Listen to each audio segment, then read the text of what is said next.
Janasena party అధినాయకుడు సనాతని మా మీద మాట్లాడటానికి రెడీ అవుతాడు. చంద్రబాబు నాయుడు గారు చెప్పడం మా మీద కాలు దువ్వి మాట్లాడేటటువంటి కార్యక్రమాలు చేస్తాడు.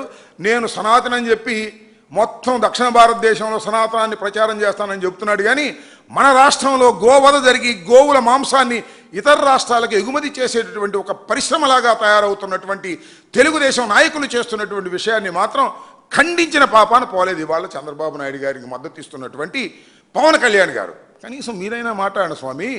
నేను సనాతని అని చెప్పి మీరు చెప్పుకునేటటువంటి కార్యక్రమాలు చేస్తున్నారు కదా, ఇలాంటప్పుడు మాత్రం మీరు మాట్లాడరా? మతాన్ని మా మీద ఎగదోలటానికి ప్రయత్నం చేసేటటువంటి సంఘటనలకే మీరు ప్రోత్సహిస్తున్నారు తప్ప నిజంగా ఇలా ధర్మంగా జరుగుతున్నటువంటి న్యాయంగా జరుగుతున్నటువంటి పోరాటాలకి వాళ్ళ హిందువులందరూ బాధపడుతున్నారు. ఇదేంటి మన విశాఖపట్నంలో గోవధ జరగడం ఏంటి, ఇక్కడి నుంచి మాంసాన్ని సరఫరా చేయటం ఏంటి, ఇది ఎంత అన్యాయం, ఇది హిందువులకు ఎంత అగౌరవం అని భావిస్తుంటే దాని గురించి మాత్రం సనాతని మాట్లాడు, కూటమి ప్రభుత్వంలో మాట్లాడరు, ఎవ్వరు మాట్లాడే పరిస్థితిలో లేకపోవటం చాలా దురదృష్టకరమైనటువంటి విషయంగా నేను భావిస్తా ఉన్నా.